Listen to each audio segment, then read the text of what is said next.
Okay. Hello and welcome to the session. So today we're going to be talking about the UCAS process. I'm here from Swansea University. My name is Tom Neves, and we've got my email just there on the screen too. If you would like to send any kind of follow-up questions after the session, feel free to go ahead and do that. You can also find our website at swansea.ac.uk. So to kick things off, we'll talk a little bit about the topics we're going to cover. So right in the beginning here, I'm going to talk about the university itself, and then we're going to go into UCAS and how it all works, followed by applying, how and when can I apply, what makes a good application, personal statements, offers, and then end with some resources and some tips as well. So, Swansea University. So we are the UK's first campus university, and we opened in 1920, which makes us 100 years old this year. So approximately 19,000 students from all across the world. So we have British students and international students here. And we have two campuses, both located on the beach and very close to the city centre. So next up, we have our academic colleges. So at Swansea University, we do cover a really wide range of degrees and courses. And with those, we have colleges of arts and humanities. So that's going to be covering things like history, English literature, things like politics. We have some more niche subjects in there as well, such as Egyptology. And then we have the College of Engineering, where you can do things like aerospace engineering, materials engineering, mechanical engineering, civil engineering, as well as a few more subjects too. And then we also have the College of Human and Health Sciences. You're going to find things like nursing, midwifery, psychology in there. And then you have the College of Science, which has obviously your classic sciences such as chemistry, biology, and physics, but we also do some other kind of more niche subjects such as zoology, marine biology, and some of the more niche areas within things like physics and chemistry as well, such as genetics. We have the Hillary Rodham Clinton School of Law. That's our law school. That's made up of obviously law as well as criminology too. We have our School of Management, and in School of Management you'll find things like business management, marketing, accounting, finance, as well as economics. And then obviously we have Swansea University Medical School too, and that's where you're going to be finding medicine. So a bit about what our campuses look like. So this is our first campus, and this is Singleton Park campus. The name is given by this kind of nice green park that it's based in. So here we're also right next to the beach, it's fantastic. And then you have your academic buildings, such as you've got some sciences in here, you've got some arts and humanities, things like psychology, human and health sciences will all be found here. And then we also have everything that you could need on campus too. So we've got a little shop on there. We've got coffee shops, got some restaurants and some pubs as well. And then at the next campus we've got, so this is the newest campus, it's the Bay campus, obviously right on the beach there. This is where you'll find engineering, your School of Management, sport and exercise sciences here. You've also got computer science and maths is here as well. And obviously, by looking at just how close it is to the beach, if you do have any on-campus accommodation the first year, which you probably will have, you will have an ocean view, or you're likely to have an ocean view at least. And if that wasn't enough, we do have a few more reasons to study at Swansea University here as well. So we are TEF Gold, which is the highest award for teaching excellence at UK universities. So we are really proud of that. We're also 6th in the UK for student satisfaction. So our students basically say that they are very happy studying with us. They have a great time living and studying there at Swansea. We're also UK top 25 university. So we're top 25 for all universities in the UK. So we're really proud of that. And we're also a top 15 UK career prospects university too, which basically means that we're one of the best universities for career prospects. So once you leave the university, you're very, very likely to go either straight into industry or into something like a master's or a PhD afterwards as well. So we do prepare you for real life careers afterwards. So a little bit of an introduction to UCAS itself. So what is UCAS? So basically, if you haven't heard of UCAS already, it's the Universities and Colleges Admission Service. So what they do is they're the organisations that's responsible for processing applications to UK universities for undergraduate courses. You can use it if you're a student, if you're a parent, advisor, a teacher. And obviously this is what you're going to have to be using if you are a UK student at the moment looking to go to university at any time. And you use UCAS to search for courses in institutions. So you can use it as kind of a search engine. You can do all your kind of research there first, and then you use it to apply to courses and track your progress and respond to offers. So it's really like an all-in-one service for students who want to be attending university in the UK. So there is an application fee attached to this. So that fee for 2021 is £20 if you're applying to just one course, and for multiple courses it's £26. So most of you are probably looking at applying for around about 5 courses, so it'll be £26 altogether for that. So not too bad. And let's have a little look at the cycle, look at the deadlines for 2021 entry. So 2021 entry is if you're looking to start university in September 2021. So over spring, summer 2020, you should have been doing a bit of research about the courses, the university choices, and hopefully attending some open days. Obviously, the majority of that was probably going to be virtual, but obviously that makes it maybe a bit more accessible to get to. And so September 2020 onwards, the phase we're at the moment, you'll be submitting your completed application online. If you were interested in Oxbridge, medicine, dentistry, veterinary science, the deadline for that was the 15th of October. And then for most of your other courses, the deadline will be the 15th of January, so just over a month away now. January onwards, that's when you're going to have your interviews. You'll receive and respond to your offer as well. And then the 25th of February is when UCAS Extra opens up, so that gives you a bit more opportunity within there. And then for some courses, such as arts courses, there's a deadline for that on the 24th of March. And then our A-level results day, where clearing and adjustment also opens up, is going to be about the 12th of August. And that brings us to the end of the cycle there. So how do you apply? So all of your application is done online via the UCAS website. So you'll need to register with UCAS first if you haven't done so already. And to do that, you'll need to fill out the following sections. So starting with personal details, additional information, student finance, choices. So up to 5 choices. They don't all have to be different universities. You can apply for 2 courses at the same university, but most people tend to go for 5 different universities. You can do your education history in there, your employment history if you have one, and then add in your personal statement, which is obviously a really key part, as well as your school college reference.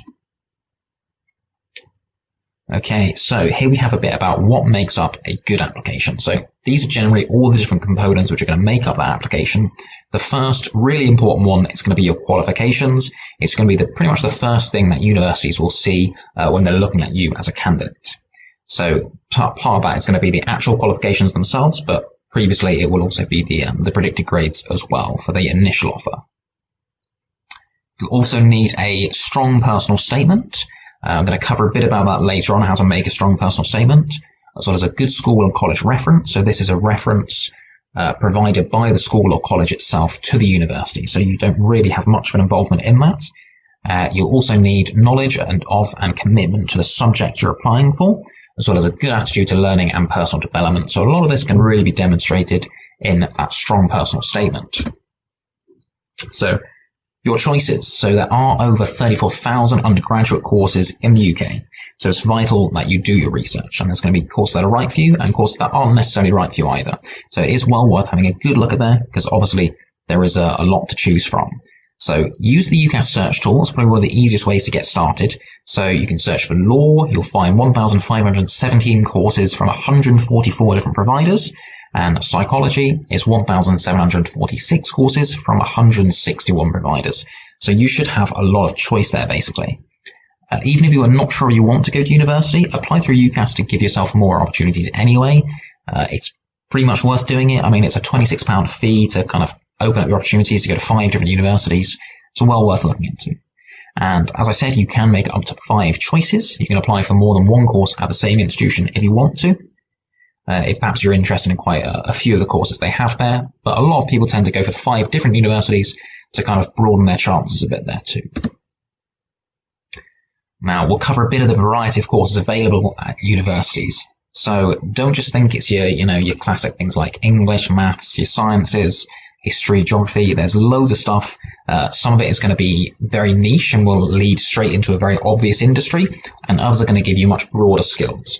So some of the more interesting courses that we've picked out will be something like ethical hacking, Egyptology, which is what we offer at Swansea University, celebrity journalism, marine biology, Asian Pacific studies, paramedic science, animal psychology, knitwear design you can go for. You can do mental health nursing, adventure filmmaking, cyber psychology, games art, fire engineering, audiology, And yeah, you get the idea. There's a very wide range of courses that you can go into, some at a really highly specialized degree as well.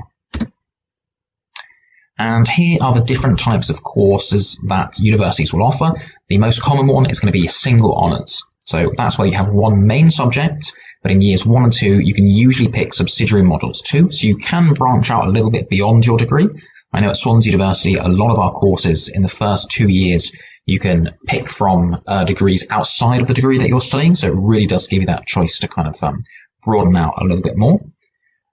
You can also have a course type with a year abroad or a year in industry. Now, traditionally with these, that pushes up your degree to a 4-year course. Usually it's around 3 years. Here at Swansea University, if you have a year abroad or a year in industry, you take that in your 3rd year and then you come back to Swansea University for a 4th year.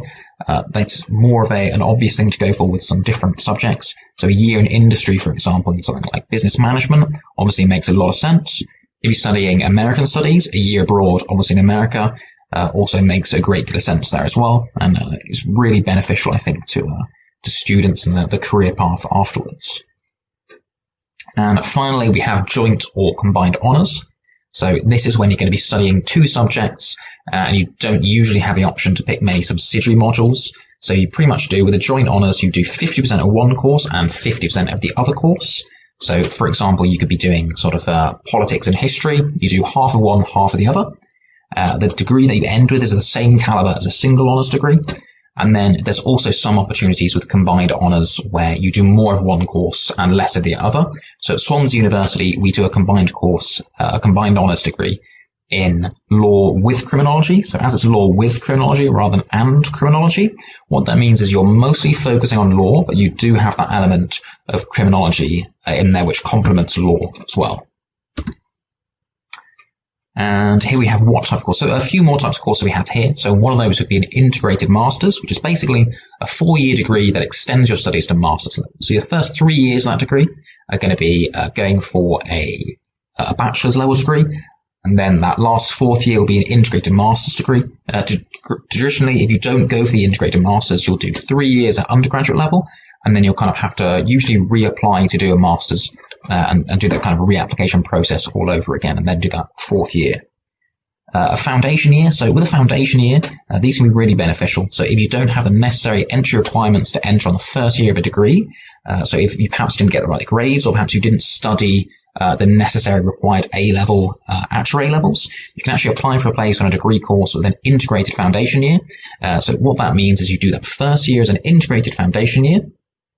And then the next 3 years are just your normal kind of single honours undergraduate scheme after that as well. And quite often we do find actually that our students who come on a foundation year outperform students who don't go on a foundation year over the course of those 4 years.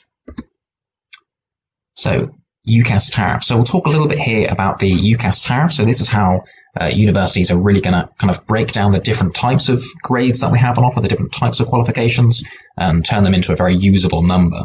So probably our most common ones on here are going to be your traditional A-levels. So as you can see here, starting with an A star, that gives you 56 points, an A gives you 48, a B 40, and so on. Extended project, so an A star will give you 28 points, an A 24, and a B 20. Now, some universities will do tariff reductions with extended projects. So I know that with a lot of our subjects with an extended project, if you have a grade B or higher for your extended projects, we drop your predicted grades, we drop your grades down by, your required grades down by 1 boundary. So if you needed an A and 2 Bs to get on, but you got a B or an A or an A star on your APQ, it would go down to ABC. So BTECs we also have, they're also known as nationals.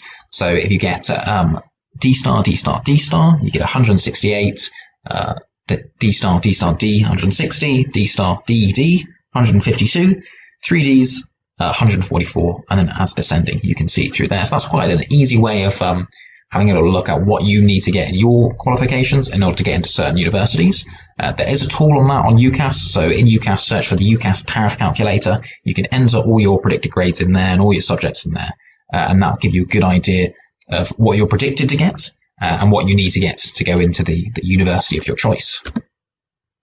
Now, Here we have how to find a course. So there's a lot of ways of going about this. Obviously, we've talked about UCAS already. They have their own course search function within there.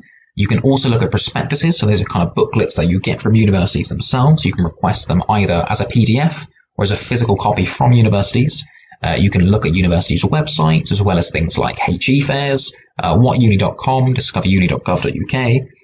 I would recommend using a few of these different things rather than just going to one place and using that as your only tool, your only resource. Try and use a few of them and you can kind of cross-compare what they say about different universities. So what is a personal statement? So a personal statement supports your application to study at a university or college. With UCAS, it is a mandatory part of your application. It's a great way to showcase what your personal qualities are, your skills and your passions. It gives us a good idea about who you are as a person, how enthusiastic you are for the course, and how much research you've done about the course as well.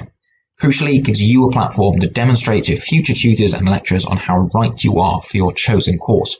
So it's really your best opportunity to really present yourself in the best light possible to who are potentially going to be your future tutors or lecturers. Now, one of the trickier parts of the personal statement is that you only get 47 lines, which is around 4,000 characters, or one side of A4 maximum. So when you enter that into the UCAS form, it will cut off at 47 lines. So you do really have to be quite clear and concise with your words, and you can't go on too much and waffle. You really have to kind of cut down and keep it to those 47 lines. Now, the other thing that people find difficult, especially if they're applying for different types of courses, is that you only write one statement for all of your choices, so it has to be relevant and applicable to all of those. So it's really important that you don't mention a university by name, or you mention a specific course by name or a module. You can talk about themes and general subjects, but you don't really want to give the game away to the other universities. So say if you're writing your personal statement and you mention the name of a module you really want to study at your preferred university, the other 4 universities who read that are going to go, oh, well, we don't offer that course, so it's quite obvious to us that they're not really that keen on coming to our university, which means they might not send you an offer. So obviously you want to have as many offers as possible, so try not to mention anything by name that will kind of give that away. And what makes a good personal statement? So there's quite a few things within here. One of the best things to do is to think about what gets you excited about the course you're applying for and just start writing about it. So don't worry too much about getting that first opening sentence right straight away. Instead, just write down everything you can think of why you're excited for university and what makes you a good fit for university. And you'll be really quite impressed by just how much you've managed to write down. And then you can kind of work with that, hone it in a little bit, trim it back, redraft it until you have a really great piece of work there too.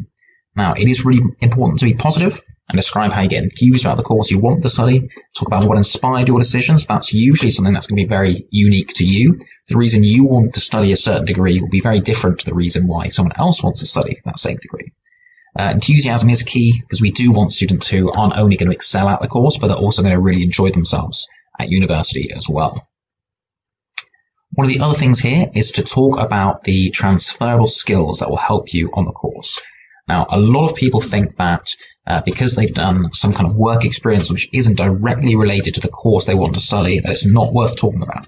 That's not true.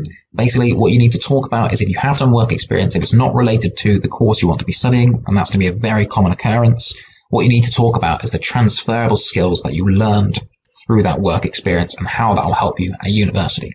So say, for example, you've had some work experience working in a supermarket. That can give you such skills such as organization, communication, social skills, leadership. All those things are going to be really useful at universities, so don't shy away from talking about those. And then obviously talk about you. What makes you unique, exciting, interesting, and what makes you stand out. Quite often I read personal statements which talk about when they do work in class or they do group work and they use the term we did this, we studied this. You want to avoid doing that because really you're talking about you and you really have to put yourself in the limelight here. So say what you did. So say I did this and I excelled at this.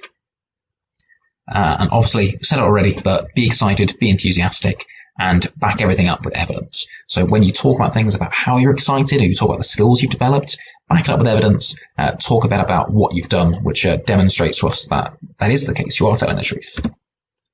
So a bit more about these transferable skills. So things like leadership, time management, communication, using initiative.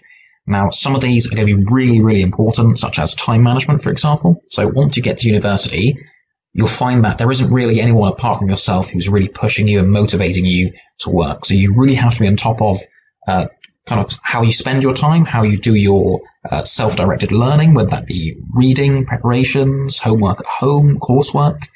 Time management's a really key thing with that as well, as well with things like teamwork, critical thinking, organization, motivation as well. So whatever you think that you've picked up, whatever skills you think you've picked up either through school, extracurricular stuff, any kind of work experience, transferable, talk about those, talk about how you've developed them, and then mention how they're going to help you at university as well. And it doesn't just have to be within your course, it can be at university in general.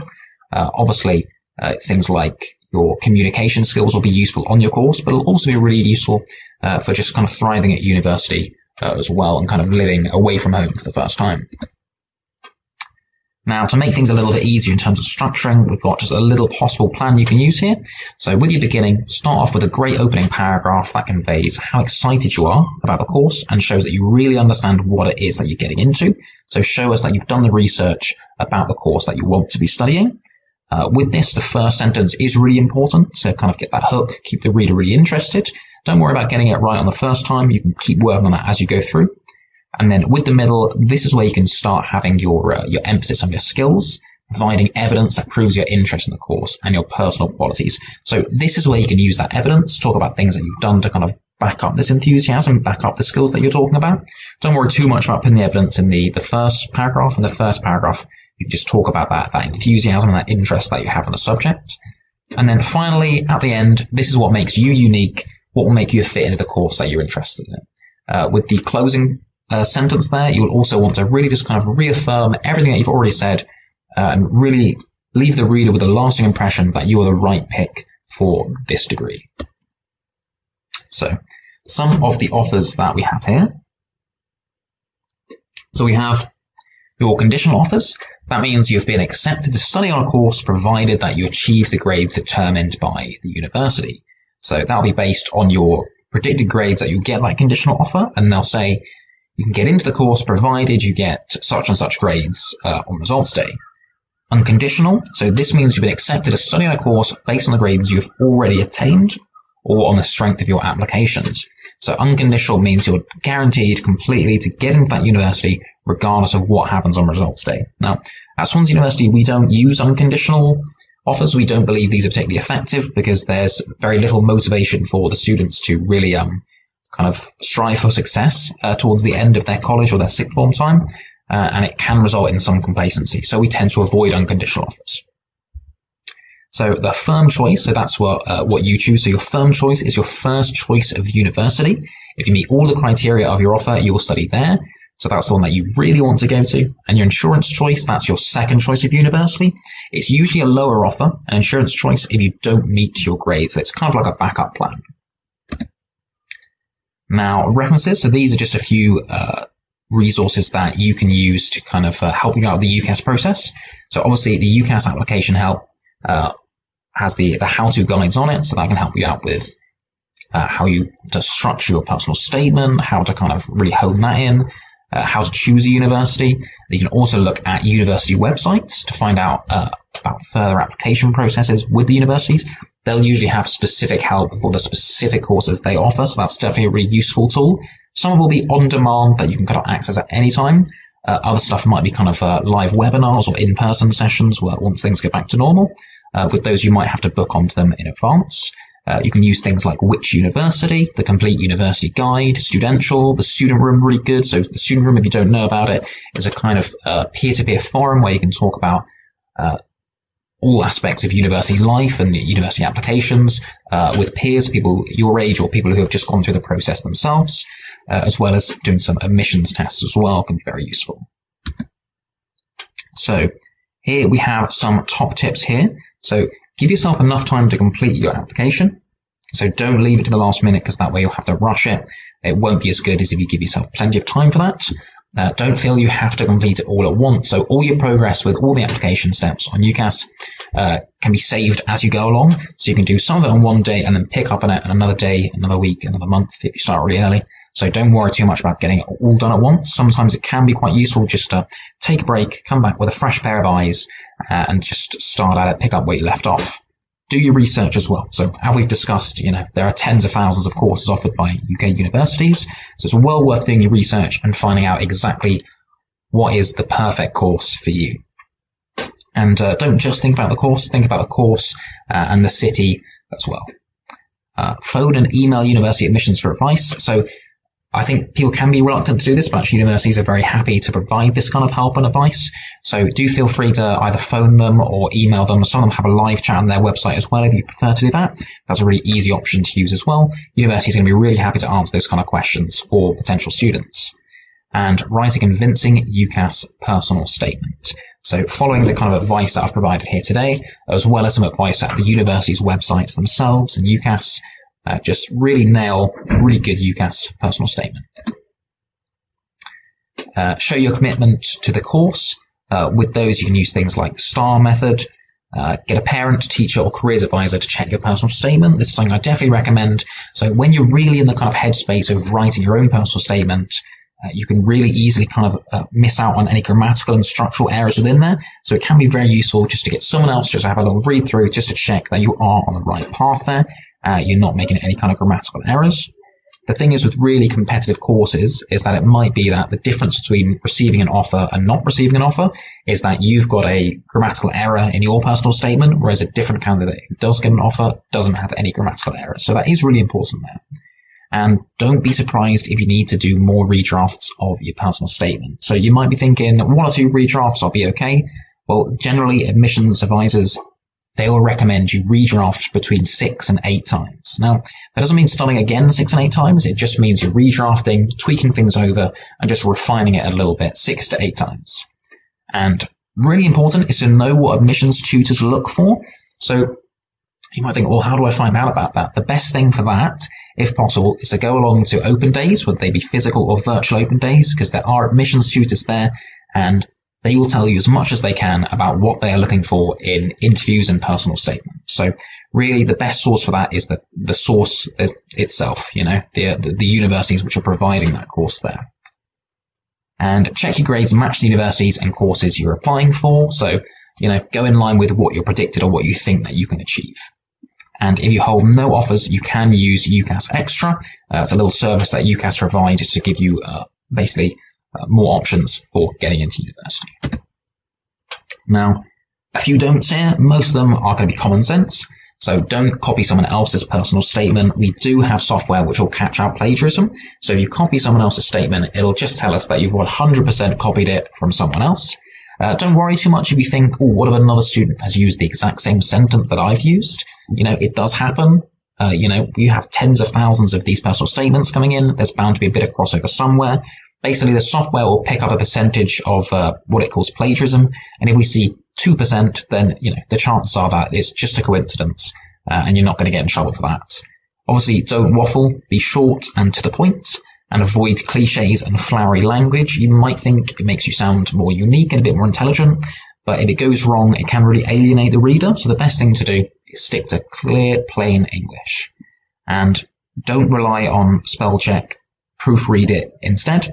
So basically, your spell check isn't always going to pick out these issues. It might be that you've used the completely wrong word instead by accident. If you've spelled it correctly, then it's not going to pick up on that. So proofread instead. Get someone else to proofread too. And absolutely do not rush or underestimate the time it takes to write an excellent statement. You might be going into this thinking, it's only 47 lines, only 1 A4 page. How difficult can it be? Actually, filling up that page, it might not take you very much time, but it's not just filling up the page that counts. You really have to refine it and make it really excellent, because you are competing with hundreds, if not thousands, of other students. So you do really have to put in that time as well. Obviously, the longer you leave it until you start it, the less time you're going to have.